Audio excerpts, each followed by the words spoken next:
Welcome, everyone, to the class by James Tanner. Many of you know James Tanner. He's very prolific in the genealogy world. He's written a lot of things. He speaks about everywhere on the planet, it seems like, and he's very knowledgeable. This class is preserving the stories of your pioneers, and James will let you take it from here. Okay, well, thanks. If you have any questions, you can put them in the chat. We are going to talk about preserving the stories of your pioneers. And I think it's important to understand, at least from the perspective of those of us who live along the Wasatch Front in Utah, that not all the pioneers crossed the plains. The term pioneers is much more expansive. And I guess the question you might ask is why would I want to learn about a pioneer? This is what the object here is, not just to learn about a pioneer, but learn about one of your own personal family pioneers, and maybe more than one. You may have a lot of pioneers in your family. A pioneer is someone who sees potential, an innovator who is willing to try new things. A pioneer pushes boundaries to advance a cause or idea or break a record. These men and women have experienced success in their field, sometimes by overcoming great challenges. So there's lots of ways that we can look at the idea of looking at a pioneer that one of our ancestors was outstanding for. And right at the beginning, I think I need to say that a pioneer doesn't have to be someone who is well known. They could have been a pioneer and not have any recognition as such. And you, as a family historian, can go back, find this person, and make their story known. And they are probably people who have overcome tremendous obstacles. Perhaps there were health problems. Perhaps it was moving from one country to another. Perhaps it was surviving a war, being involved in some major movement in the past. The civil rights movement or anything. All of these different kinds of things create outstanding people who have been lost to history because no one in their family recognizes now that they even have this ancestor. So as you do research, you may find these quite extraordinary people that did not appear in the regular history of books of what we would perhaps learn about in school. So what makes a person a pioneer? And perhaps you yourself are the pioneer. Perhaps you're the one who's striking out on new ground.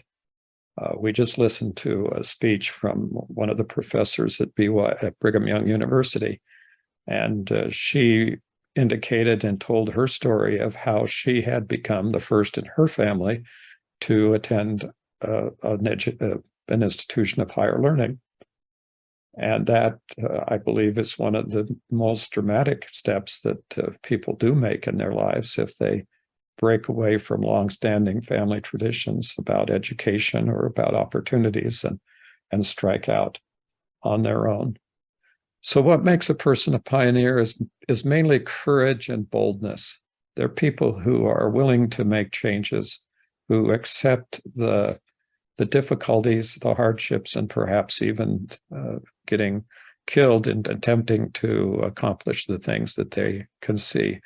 And they have vision, meaning they do things not because of what they see and have available to themselves personally, but they have vision to see what could be possible in the future. And they have dedication and persistence. These are the kinds of things that you see when you go back and learn about these people and the details of their lives. And creativity. They're people who create new things, and that new thing may not even be significant in the world, but it may be something that affects you and your life considerably. And they have a passion for what they're doing. They're believers. They're people that believe in the cause they're involved in, or they are people who have a passion to accomplish the things they need to do, even if it's just living through a life in a very difficult situation. all of those things can lead to people who are pioneers. They also include the traditional, almost traditional meaning of the word is settlers and immigrants and innovators who adopt a new culture or religion. They're people who can basically change the way that the world thinks about a certain product, or they've invent something that changes the way people do things, or they are involved in developing medical or technological advances. So the question to ask is, first of all, do you have any pioneers in your family traditions? It's a good time to start listening. And if you have that available, is to talk to the oldest members of your family that you're able to find. And here's something that I probably should emphasize during this whole presentation, and that is that we have tools today that enable us to find out about our ancestors in ways that previously, let's say 20, 30, 50, 40, 50 years ago, were not even possible, not even thought about. We have the internet. We have, as we've started discussing very briefly before this presentation, we have artificial intelligence, chat searches. We have tools that will help us to find our ancestors and understand more about them and learn more them. And we have places to put all this on websites that are on the internet and available to us, like Family Search and Ancestry and MyHeritage and Find My Past and others, where you can record information and organize the information about your ancestors. So you can ask this question, and if you live in a place like the United States, you're basically going to always going back in time, unless you are a person who is considered to be a Native American and whose ancestors have lived here for many hundreds and thousands of years. But for those of us who have ancestors who came from European countries or other countries around the world, our genealogies always end up at either a dead end here in America, or with some immigrant who came from another country. This is true of every line. If your ancestors came from Europe, for example, you will inevitably either get to a point where you can't find where the ancestor came from, or you'll find more information in the country they left. So that's the immigration person. And the immigration person is usually a very interesting person, regardless of how ordinary their life was and how ordinary the type of person they seem to be. That the very fact of their coming across the ocean and leaving Europe and coming to America creates a very dramatic story and interest. So these are the kinds of things. And I have to say this, that the research here is not easy. This involves some very, very complex and sometimes very involved research, and it may involve research that takes you places. So those are the things that we need to be aware of. Maybe your ancestor was an inventor or a scientist. And I would point out rather clearly that fame and fortune do not automatically make a person pioneer. There are a lot of people that were born to riches and died with riches and didn't do anything except spend what they had. So this is not necessarily somebody, but if your person was semi-famous and you run into semi-famous people, or famous people, then that also creates an interest. Although I think that kind of kills some of the joy if you turn out you're related to somebody who has extensive biographies, because at that point, what are you going to do? You read it all and then you know it all, but it's going to be really hard to contribute to that. It's a little bit more interesting when you find out that one of your ancestors had left an extraordinary life, but did not have anybody writing about it. So when it gets down to it, most of the pioneers that you are going to run into on your family lines are generally ordinary people who do extraordinary things. It's extraordinary to decide to pick up and move from where if you and your ancestors have lived for generations, and then move to a completely new country where perhaps you don't even speak the language, where you have to learn a new language, where you have to learn new customs, and you have to learn how to live in a new land. I've always thought about some of my ancestors who left England, and everything you see and everything you learn about England as you, unfortunately, my experience in being in England was very short and very unpleasant, but because I ended up with COVID sitting in the heat in the London airport. That's my experience in England. But I have seen a lot of England pictures, and I've seen a lot of England television shows and things like that. And I know it's a green place and it's beautiful, and I realize that there were some good things and bad things. But I always wonder about those people who left England and came to America and ended up in northern Arizona or in southern Utah, which is not green, not cool, and not wet. I was always thinking that had to be a tremendous challenge for those people. Here's the question that you could ask yourself: how would you be different? How would your life be different without your pioneer? In my case, and in my family, I grew up with the pioneer. In other words, pioneers and the people who came to America in my family were people that I knew. My great-grandmother, who I knew even after I was married, she was still alive, and I still knew her, arrived in northern Arizona in a wagon when the people there were living in what they call dugouts. And when you say a dugout, what you mean is that they dug holes in the side of a hill of dirt and lived in these dirt caves. And that's how they survived. And she had that connection from having come to Arizona in a wagon. And I was driving her across northern Arizona on one occasion in my car while she was telling us these stories. So I think that there's things out there that are open to us if we are willing to put forth the effort to reach out and try and figure out and grasp some of the stories that have been told.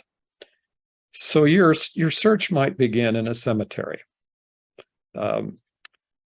It's commonly assumed, and it's justified, that genealogists seem to have an affinity for going to cemeteries and looking at headstones.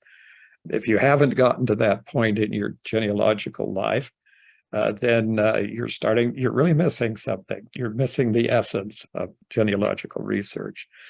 One of the things that we always end up doing is walking around in a cemetery.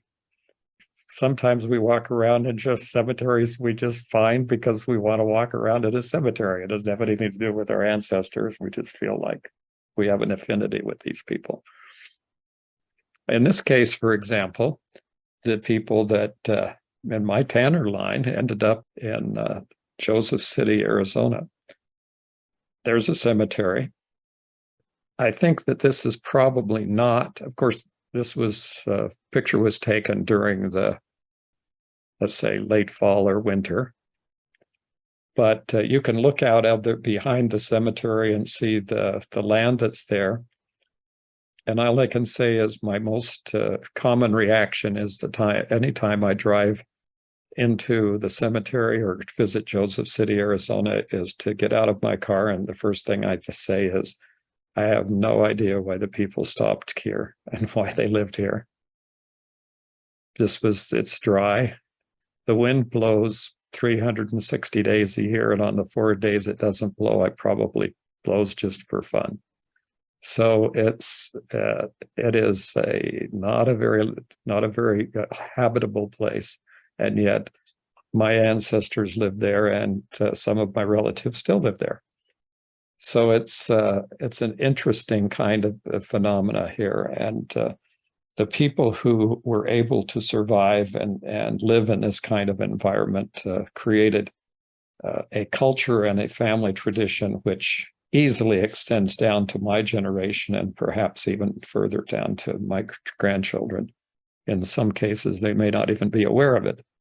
And I think this is part of the allure, or part of the why you would want to investigate your pioneers and your ancestors, is finding these pioneers, finding these people who survived under tremendously difficult circumstances, is a way to help to overcome some of the difficulties and challenges that you might have today in your own life, and to understand that that you come from people who did hard things and endured hard things. And so these are the kinds of things that you may and should know about and discover. Here's another picture of this lovely garden spot in northern Arizona. And what's missing from this picture? Practically anything that looks attractive as far as a place to live. But it's unusual because they built a town, they stayed there and persisted. And it's interesting observation on the pioneers who came to Joseph City, Arizona. And that was that they lived hand to mouth, they built homes, they managed to survive on very little water and very poor weather conditions, and hot temperatures in the summer and sub-zero temperatures in the winter. And the wind that I mentioned already just blowing constantly. And yet their families, their children became outstanding business people in the state of Arizona. And their grandchildren owned some of the largest corporations in Arizona, and became judges, and became outstanding educators, and other people who had and lawyers and doctors and people who had tremendous educational abilities. And that all came from the core values and the core efforts that were made by these early pioneers that lived out there on the Colorado Plateau in northern Arizona. So here's my great-grandfather. His name was Henry Martin Tanner. He's right there with his wife, Eliza Ellen Parkinson. And both of these people died before I was born. But fortunately, one of their children spent a great deal of time doing research on the family. And what I discovered as I began looking online, and it was that much of the information about the family had been gathered by one of his sons. His name was George Shepard Tanner, or George S. Tanner, and he compiled a book called Henry Martin Tanner, Joseph City, Arizona Pioneer. And this book, by the way, is available on Family Search, and it's in the book collections, and it's completely available. You can read the whole book. That isn't all. George Tanner spent a great portion of his life doing the research. And when I discovered the information I found that there was a collection of the George S. Tanner papers in the Northern Arizona University Library.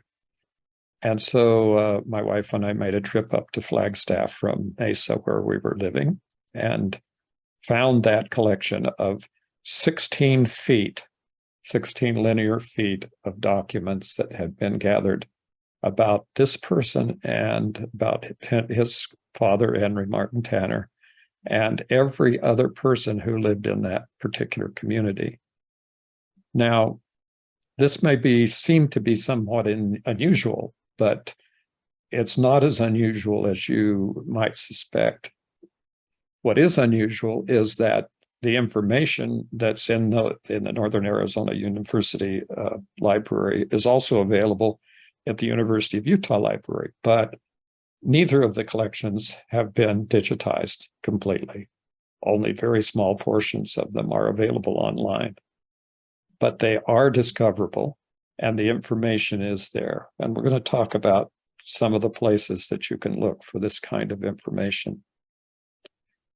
Maybe your people, instead of living in some desolate place in northern Arizona, chose to go to a different country, or maybe they didn't choose to go to another country. Maybe your person was a pioneer in Australia, and maybe he or she didn't choose to be a pioneer. Maybe the story there is that, as we know, many of the early people in Australia were sent there as transported as criminals. Criminals in the sense that they broke whatever law that there were in England and were punished by being shipped to Australia. It could have been a small infraction, or they could have been murderers. There's no distinction between the degree of criminality. England basically saw this as an opportunity to get rid of people they didn't want. And so people come to Australia for a variety of reasons, but the life there was extremely hard. It was difficult, but compared to what they had in England, in most of the cases, it was a great, great benefit. And they saw that as being a great benefit, and many of them have built wonderful lives here. So how your person reacts, whether they became a willing or an unwilling pioneer, may be a big difference. Maybe your pioneer arrived a different way in the United States. Maybe they came willingly and purposefully and came through Ellis Island or Castle Garden or one of the other big ports, Baltimore or any of the other places, New Brunswick or other places where people came from Europe. Maybe they left Ireland and they came during the potato famine. Maybe they left Russia during one of the challenges. Maybe your ancestors were Jewish and were forced out of their homes in any number of wars and situations that occurred. All of these create people who became pioneers willingly or unwillingly. And they were the people that perhaps you can even find photos and histories and stories of these people and preserve those and help those to become part of your own family tradition, which you may be at this point in your life entirely unaware of the stories of these people as they come over. Maybe, as I mentioned a moment ago, maybe your pioneer was the first to attend a university. In my case, there were many of my ancestors who were the first to attend universities. Many people have incentives to go back in their ancestry and find that they're related to some kind of royalty, looking for a royal ancestor. That may be some incentive to go back in your history, but as far as my lines are concerned, every single line that I've ever investigated over the last 40 years has turned out to be people that were barely scratching by and barely had any living at all. A few of them lived in cities, a few of them had comfortable homes, but by and large, they were not famous, they were not royalty, and they were not, by the world standards, outstanding. But most of them are tremendously interesting people, and especially those who took advantage of their own personal opportunities and became highly educated or became very proficient.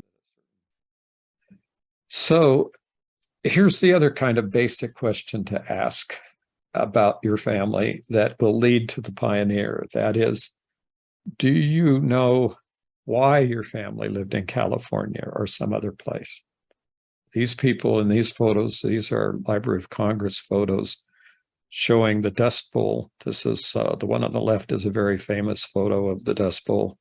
And the one on the right is a group of people who have made their way to California from the central part of the United States, probably from Oklahoma and northern Texas, and been forced out of their homes and have moved to California. So this is another story that you can find about your pioneers. And these people were once again, in the case, unwilling pioneers, but took advantage of what they had and what they could do, and built lives. And what you have today is an inheritance from them and their lives and the difficulties that they faced.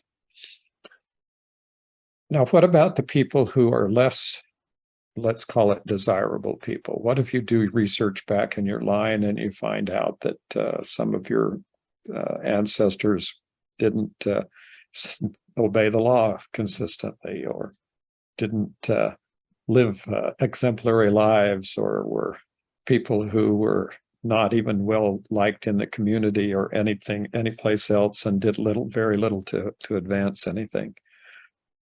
I'm saying those people probably exist also, but basically the joy of genealogy here, and the reason why this is something that you can actually get a hold of and begin researching, is this simple geometric progression. You have 2 parents and 4 grandparents, and 8 and 16 and 32 and 64 and 128, 256, 512, 1024.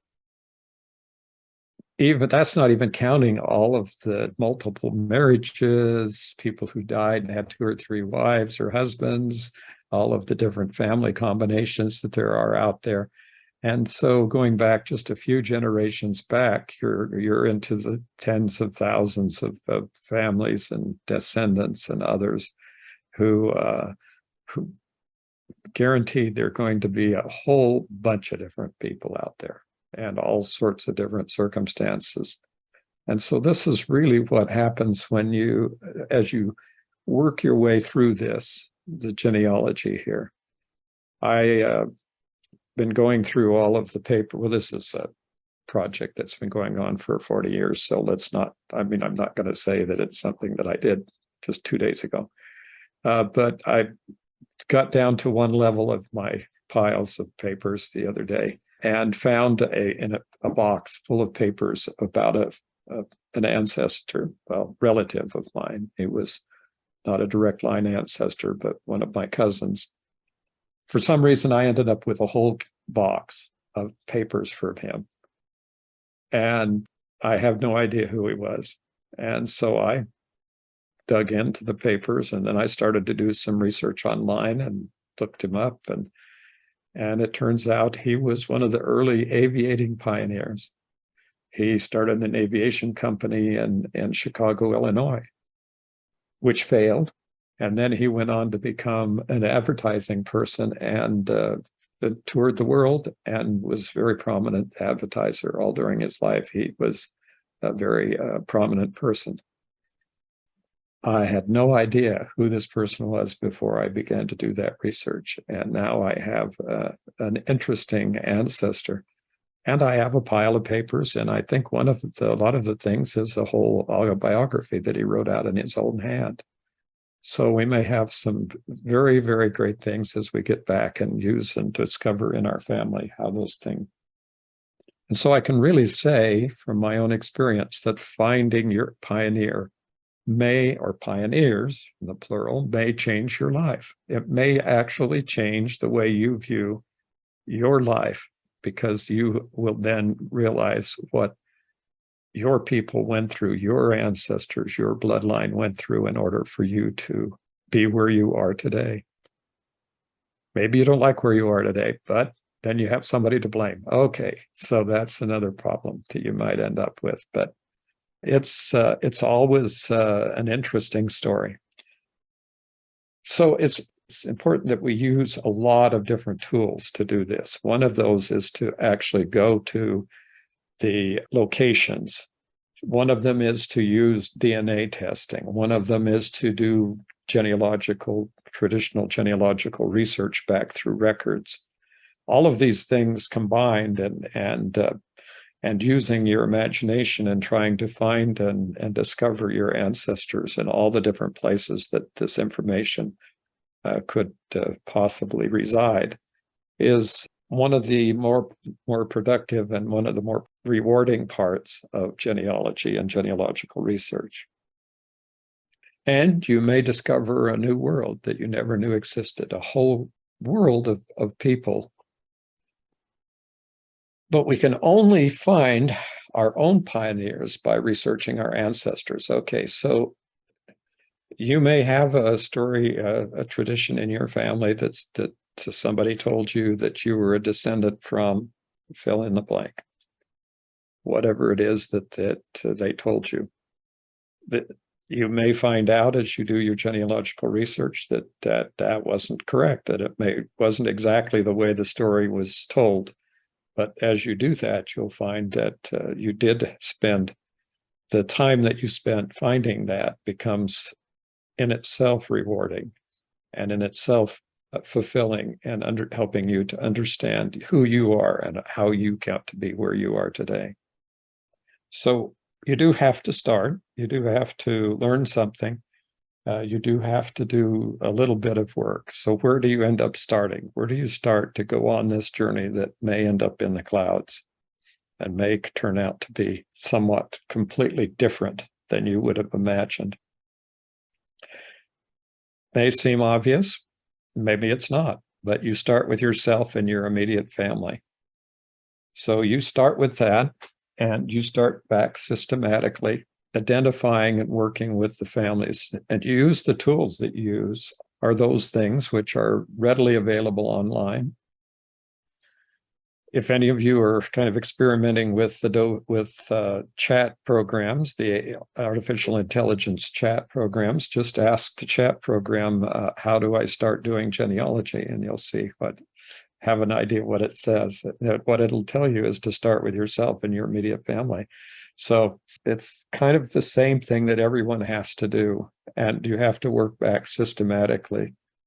It's easy for me as someone who's been doing genealogy for a long time to sit down with somebody and determine what they know about their family in just a very short period of time.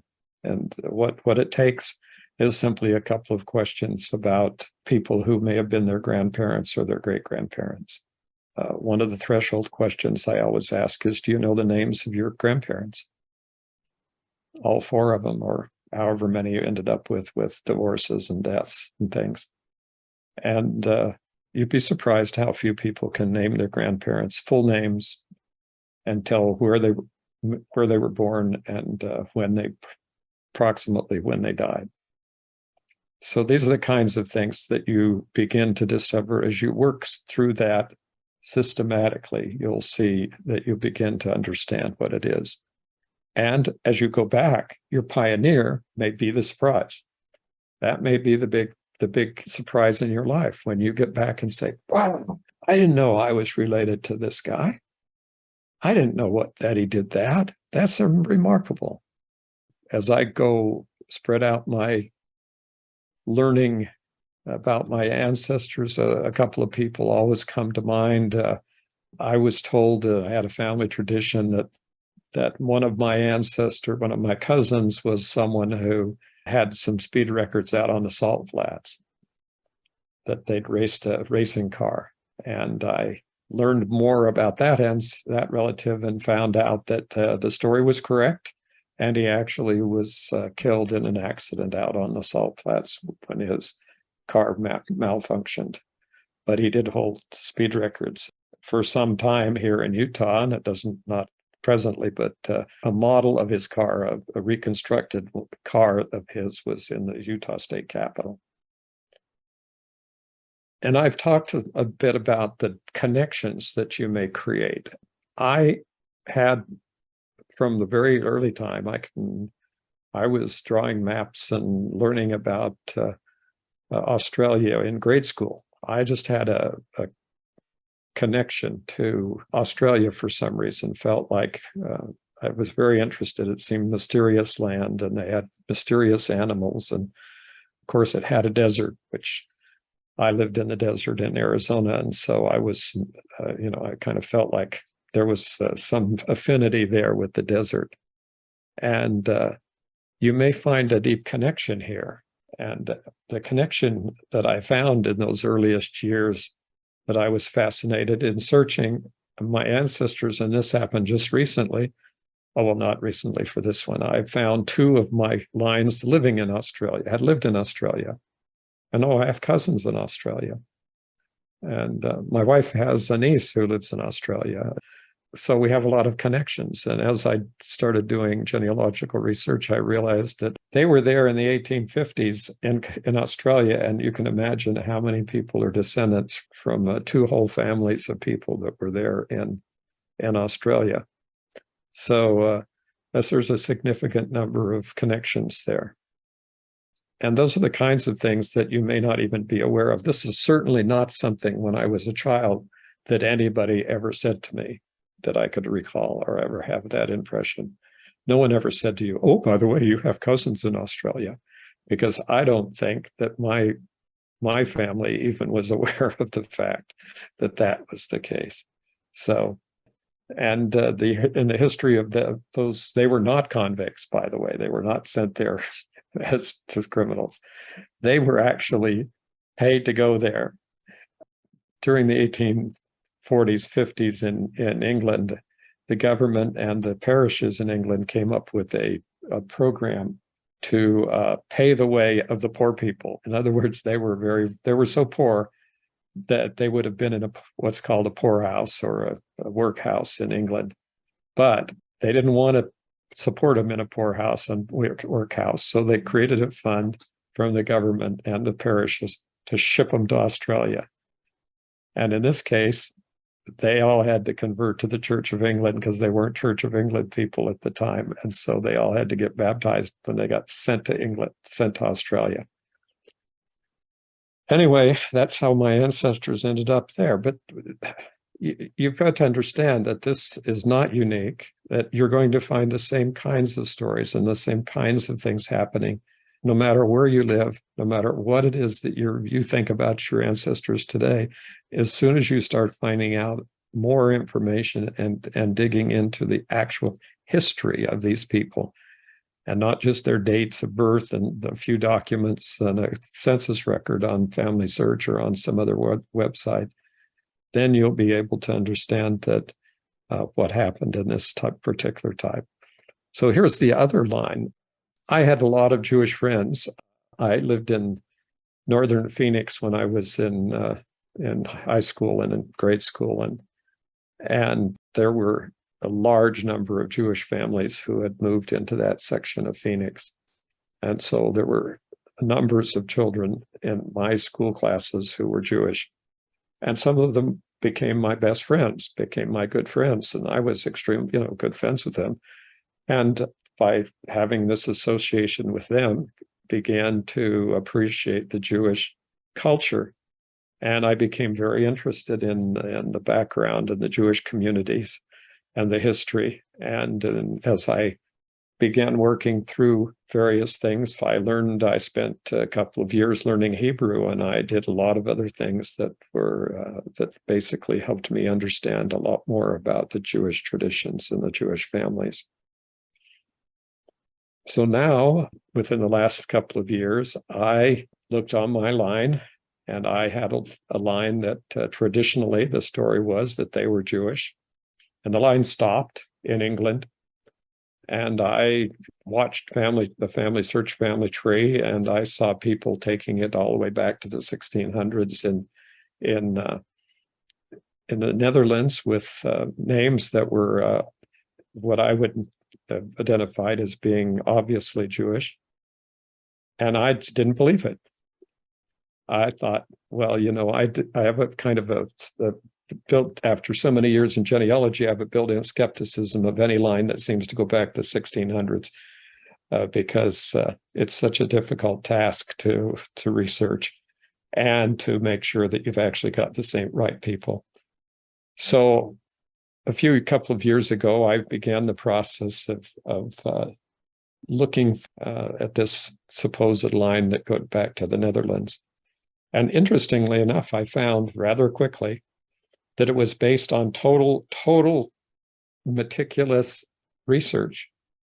And not only was it meticulous research, that one of the missionary volunteers that I work with at the BYU Family History Library was prominently involved in doing the research. And so it was just a whole series of connections that I had, and found out that I did without any doubt, substantiated my family line back through all of these people back to the 1600s. So there's just a tremendous amount of things that can happen. And that may have influenced, unconsciously, I may have been influenced in my affinity for the Jewish population of my school by the fact that my ancestors were Jewish. So you can never tell what kinds of influences that you may have in your family. So what happens here is that we're involved in a process here with genealogy that seems to be boring, seems to be cut and dried, seems to be, oh, dates and all this stuff. But what we're talking about is real people. What we're talking about is people who lived lives, some of whom were pioneers, some of whom were tremendously interesting pioneers. And this one Jewish ancestor in England that I had, then I did some research. It turns out he was a feather merchant. Okay, now you would think, well, okay, so he sold feathers. The answer is he was a specialized feather merchant. He sold the black feathers that went on the top of the horses that pulled the what were the same as the hearses that carried the bodies to the grave, these wagons. And the horses, there was a constant market for these because the horses, when they put them on the horses didn't like them, and so they wouldn't last very long because they'd rub them off on the top of their head, off the top of the head, so they had to buy them all the time. And so he made a fairly good living as a feather merchant in London, England. And these are the kinds of surprising things. Now, how does this tie into pioneers? Well, these people had to come to America. And my direct line ancestor joined the Navy in England with his brother and a friend, and they joined, and they were discharged in Australia. And they decided to come on to America. And when they came on the way to America, his brother ended up deciding to become a member of the Church of Jesus Christ of Latter-day Saints. And so they ended up in Salt Lake. And then he decided to travel, and he ended up in St. George in southern part of Utah, and fell in love with and married one of my other ancestors. So that's how I got this Jewish line, is an ancestor who made his way all the way from London to St. George, Utah, and then into Arizona. So there's always these stories, and they just seem to, the more you do research, the more they multiply. And sometimes, of course, genealogists are faulted for giving everybody their story. And you're getting it again today, so too bad. No. Anyway, so this is the kinds of thing that happens. So if you need a place to start, you can use the Family History Guide. The Family History Guide is now the official education partner training partner for Family Search. It's available on the Family Search website. You can go to the question mark on familysearch.org and click and go down to look for the help center. We're looking for the Learning Center on Family Search. It's easier just to do a search for the Learning Center on Family Search than it is to click through. But eventually you'll find that the lessons that are there, training lessons for research and for learning about the Family Search program, are based on the Family History Guide. So this is the kind of the basic research start if you need a good place to start or need a place to learn. And of course, the Family History Guide has instructions and help, step-by-step help for doing research in most of the major countries of the world where records would be available. So this is a good place to get started. So now your question is, okay, you've done all this research, you've worried about it, you've found the stories, and so you now have a place to put those stories where they'll be preserved in a way that is probably as secure as it's possible to do so in this world. And that's with Family Search Memories. And you can upload photos and documents and the whole process. So how do you preserve them? Well, the first way to do that is recordings, and I would suggest very strongly that you make audio recordings and video recordings of your oldest ancestors, oldest relatives as soon as you can. Make that a project priority before you end up like we are and being the oldest of the relatives in the family. So that's not going to help. That doesn't help anything. But being out there and doing recordings, my wife's family, her uncle is still alive, and her family got together recently and gathered all of their family records from that particular family and spent a whole day with a bunch of people down at the BYU Family History Library digitizing and recording all of these different records. So that was just the beginning of what they're doing, but that was a major project on one day. Videos are extremely helpful. Now, the problem right now, Family Search does not take videos, but there are other websites that do, and there's ways to preserve this by giving the information out to quite a few different people at the same time. Books, some of you may find information that is so interesting that you feel that it would be make the subject for a good book. And so that it may be the case. There's lots of room for that, and there's lots of places that talk about. And at the basis of all of this is digitizing the records, making them available online to members of your family, and sharing that information across through the memory section of Family Search. You can put audio files and documents and photographs and type in stories and copy and paste stories. And of course, photographs. As you begin to do this collection, it's interesting the contrast that some people have after years of research have only a few dozen or maybe less photographs of their family at any level. And yet there's some of us who have so many photographs that it's beyond comprehension that we could possibly sort through and make any kind of meaningful identification of all those photographs.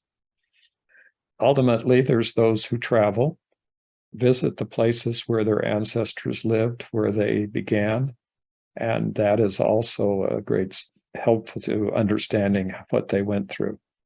For my case, my family's many generations back come from places in the United States. So my visits have gone to lots of different places where my family's lived and stayed and where I've had connections.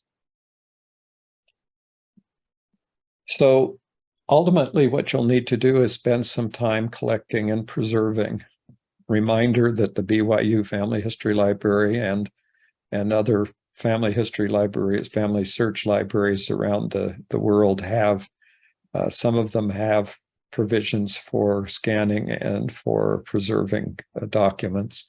So you might want to search that out. There's new digitizing section of the Family Search Library in Salt Lake City. They've opened up and acquired and centralized their digitizing equipment.